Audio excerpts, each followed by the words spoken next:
Yes, I want to ground people in the reality that when a child is sexually assaulted, I'm talking under the age of 8, when identity is forming between 0 and 7, it shuts off a cognitive part of their brain. And that memory is shut off to help them survive. Otherwise, they would be lying on the ground in the fetal position in shock for hours or days or weeks. And that the body knows that's not possible. Okay, because you can also die of being in shock that long. So that suppresses the memory.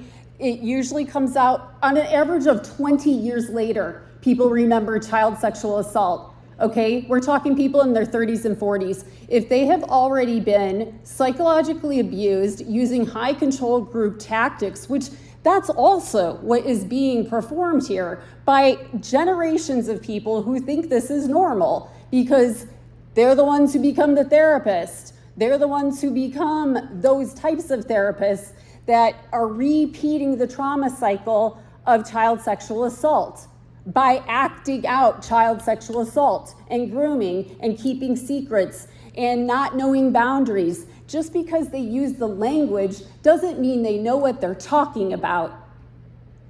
You're not going to hear from these kids and for 20 some years because most of them are actually sexually abused.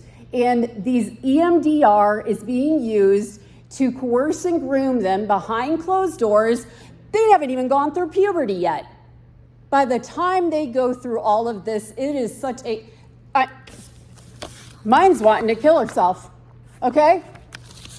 And this is an act, a tool being used by someone who's assaulted her.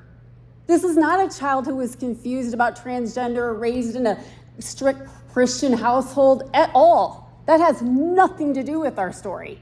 But you need to understand the response of the brain, how it suppresses memory so that you can survive and not be in shock. That's what happens to the children and why they can't remember things. And then, is it even safe to remember? You know what they're going to do to you. And if you talk about it, they'll kill you. Let's get real about what this is really about. It's not about gay and lesbian kids that are 15 years old. Ms. Nash,